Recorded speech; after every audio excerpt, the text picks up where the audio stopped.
सूर्योदेव से आशीर्वाद लेकर शनिदेव जब लौटा तब पूरे ब्रह्मांड में उनकी चर्चा एक नई चमक के साथ फैलने लगी। मगर असली परीक्षा अब शुरू होने वाली थी। देवताओं के बीच एक नई समस्या खड़ी हो जाती है। एक असुर न केवल मनुष्यों को कष्ट दे रहा था बल्कि ऋषि मुनियों की तपस्या भी भंग कर रहा था। देवगण नारद जी के साथ शनिदेव के पास पहुंचते हुए, हे शनिदेव, यह अन्याय अब थम नहीं रहा। हमें ज्ञात हुआ है कि न्याय का धर्म निभाने के लिए आपका चयन स्वयं सूर्यदेव ने किया है।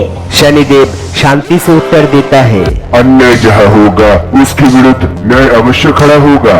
नारद जी मुस्कुराकर कहते हैं, बेटा शनि, यह समय है अपने कर्म और न्याय का प्रयोग दिखाने का।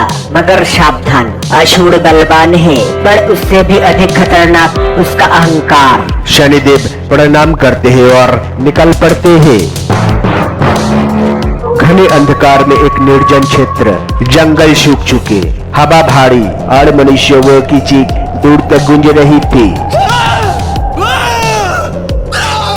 असुर गर्भ से चिल्लाता है,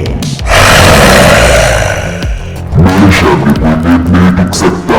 शनिदेव शांत स्वर में कहते हैं, तुम्हारा दंड तय हो चुका है, अब न्याय का समय है। असुर अग्नि वर्षा करता है पर शनिदेव हिलते भी नहीं। उनके चारों ओर एक नीली दिव्य ऊर्जा प्रकट होती है। असुर चौंक कर पीछे हटता है। तुम कौन हो? यह शक्ति कैसी है? यह शक्ति मेरी नहीं, यह धर्म और सत्य की है। उनकी दृष्टि पड़ते ही असुर की शक्ति धीमी होने लगती है।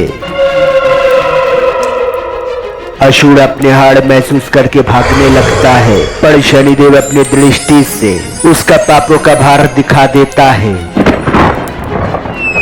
असुर जमीन पर गिरता है। मुझे क्षमा करेंगे, मुझे नहीं पता था कि न्याय भी एक शक्ति है। शनिदेव शांत स्वर में कहते हैं, क्षमा उन्हीं को मिलती है जो पुनः पाप ना करे। असुर दंडित होकर विनम्र बन जाता है और स्थान छोड़ देता है। जंगल फिर से हरा होने लगता है। ऋषि मुनि हाथ जोड़कर शनिदेव की स्तुति करता है। हे न्याय की अधिष्ठाता, आपका नाम सत्य की रक्षा के लिए अमर रहेगा। शनिदेव बस इतना कहते हैं, मैं केवल कर्म का धर्म निभाता हूँ।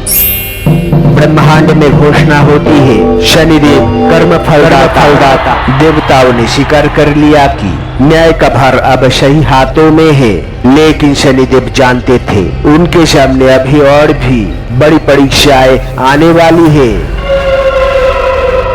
अगर आपको यह भाग पसंद आया है तो वीडियो को लाइक, कमेंट और सब्सक्राइब जरूर करें। अब जल्दी ही आ रहा है पार्ट 7, बिल्कुल मिस मत करना।